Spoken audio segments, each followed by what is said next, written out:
안녕하세요. 그레이입니다. 나르 남편과 헤어지는 중입니다. 헤어짐을 준비하고 있고요. 그 과정에 내 자신이 너무 무너지지 않기 위해서, 그리고 나로와 상황상, 환경상 당장 헤어지지 못하고 살고 계시는 분들이 계시다면 그분들에게도 좀 도움이 될 수 있지 않을까, 그런 생각도 했고요.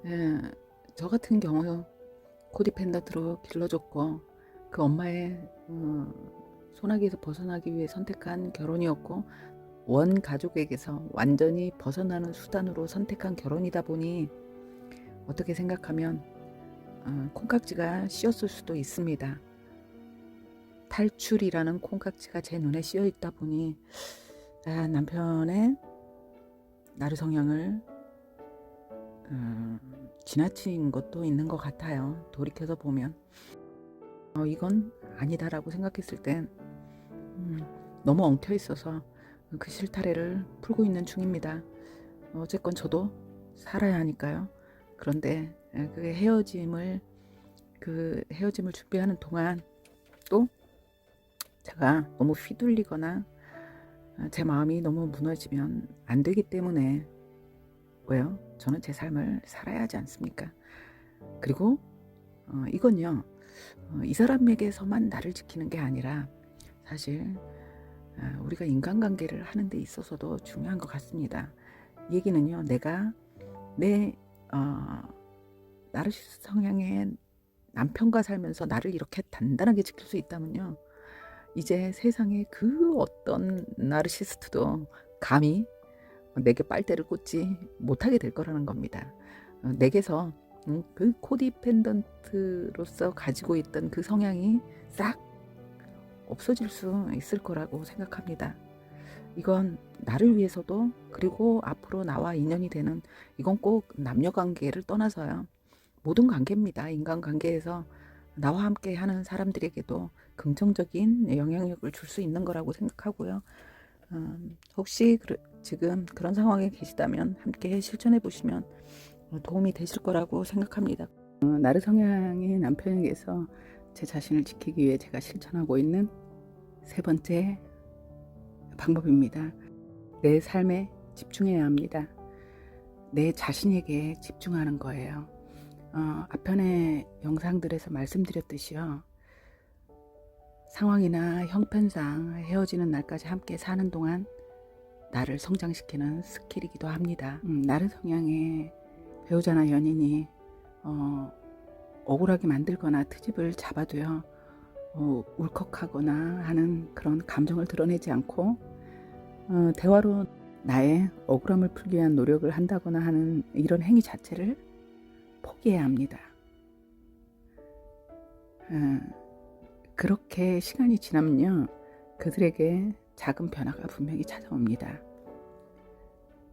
슬쩍슬쩍 건드려 보기도 하고요. 그 전과 달라진 반응에 내 말이 말 같지 않아서 무시하기로 하셨나봐, 이런 식으로 비아냥거리기도 하고요. 좋아하는 음식을 포장해 온다거나 하기도 하죠. 그러면서 그래도 네 생각하는 건 나뿐이란 걸 알긴 아냐, 그러면서 그 시도를 합니다. 그 사람의요, 작은 변화에 일희일비하면서 끌려다니지 말아야 합니다. 혹시나 이 사람이 변했나 하는 그런 마음에 기대하고 상처받지 않기 위해서 내 삶의 관심을 내 자신에게로 돌려야 한다는 거예요. 나른 성향을 가진 이 사람들과 사랑하는 마음을 나누고 산다는 건 접는다는 생각으로 단념을 하면요, 뭘 하든 신경 쓰지 않게 됩니다. 순간순간 상황에 미리 생각해 두었던 계산된 행동을 할 수 있게 된다는 거예요. 그래야만 상대도 시간이 지나면 어느 순간 순해지기도 합니다. 그리고 분명한 건요, 그 사람 자체가 변한 게 아니라는 겁니다. 공격이 먹히지 않으니까 그냥 칼을 갈고 있는 침묵의 시간이라고 생각하시면 돼요. 조금은 달라진 모습에 그 사람의 달라지는 모습에 때론 그런 생각이 들 수 있습니다. 내가 이렇게 행동하는 건 오히려 또 내가 저 사람을 괴롭히는 게 아닐까? 그런 약한 마음이 드실 수 있습니다. 그런데 절대 아니에요. 나의 무시, 대화, 포기, 진심을 거둬들이는 행위가요. 그로 하여금 공격의 관역을 찾지 못하게 하고 있는 것 뿐이거든요. 어느 지점을 공격해야 할지, 공격할 수 있는 그 포인트를 잡지 못해서 잠시 멍 때리고 있는 것 뿐입니다. 그걸 잊지 말아야 합니다. 나는 착한 사람인데 내가 이러면 나도 저 사람과 똑같은 사람 아닌가?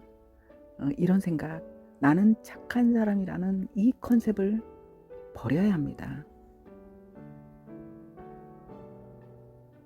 내가 착하지 않아서 피해자가 된 게 아니거든요. 내가 약해 보일 때 그가 무자비해지는 거라는 것, 그걸 잊지 마셔야 합니다.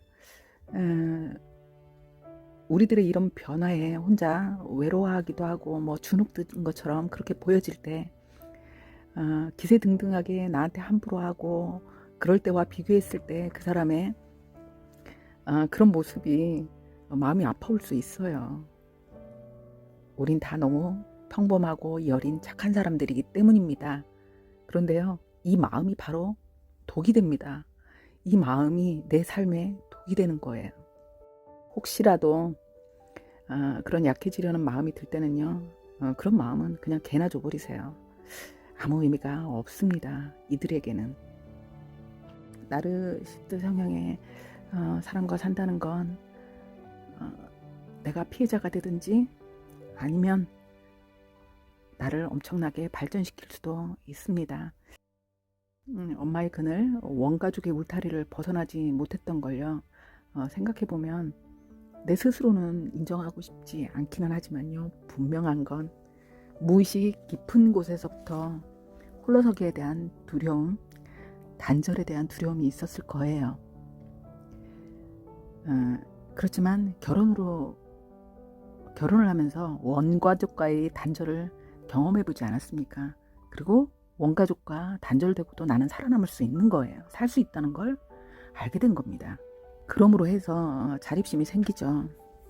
이 자립심은요, 너 아니어도 난 충분히 살 수 있다는 그런 용기를 줍니다.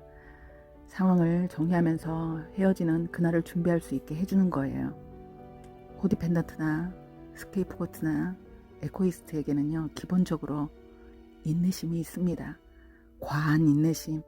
사실 이 인내심이 독이 된 경우도 많습니다. 내가 조금만 더 참아보자. 조금만 더 기다려보자. 내가 조금만 더 노력해보지 뭐. 그런데 이제부터는 이 기준을 나에게로 돌리는 겁니다. 그에게로 돌아가는 시선, 관심, 이 마음을 나 자신에게로 돌리고요. 꾸준한 인내로 관심과 집중을 내 자신에게로 돌리는 이 노력을 꾸준히 하셔야 합니다. 변하지 않았을까? 좋아지지 않을까? 이렇게 나도 모르게 그에게로 돌아가는 시선을요, 과감하게 지속적으로 나 자신에게로 돌리는 꾸준한 노력이 필요합니다. 설령 그가 어떤 변하고 약한 모습을 보이고 함께 살 수 있지 않을까라는 희망적인 태도를 보인다면요, 같이 살아도 돼요. 그렇지만 말씀드렸죠. 내가 나로서 굳건하지 않으면요, 그들은 내가 착한 사람이어서 피해자가 된 게 아닙니다. 내가 약해 보일 때, 만만해 보일 때 이 사람들은요, 바로 무자비해집니다.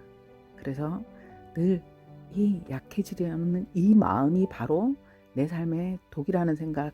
나르시스트에게서 나를 지키는 근본적인 방법은 내 삶의 주인이 내가 되는 거예요. 어떤 실패가 와도 그걸 딛고 일어날 수 있다는 두려움을 버리는 거죠. 나로와도 살아봤는데 세상에 두려울 게 뭐가 있겠습니까? 그리고 이 실패 속에서요, 성장의 교훈을 찾을 수 있는 내가 되어야 합니다. 온전히 내 자신으로 살 수 있을 때, 내가 나의 삶을 책임질 수 있을 때요, 나루의 촉수가 빨대를 절대 꽂을 수가 없거든요. 기대는 마음, 인정받고 싶은 마음, 이런 마음이 생길 때 나에게 미끼를 제공하는 게 됩니다. 내 삶의 주인으로 떳떳해져야 합니다. 나의 바운다리가 분명해졌을 때요. 그때 내 바운다리 안으로 나라가 들어올 수 없는 그런 건강한 삶을 살 수 있습니다. 그러기 위해서 내 삶에 집중해야 합니다. 내 자신에게 집중하시기 바랍니다. 내 자신을 사랑하시기 바랍니다. 감사합니다.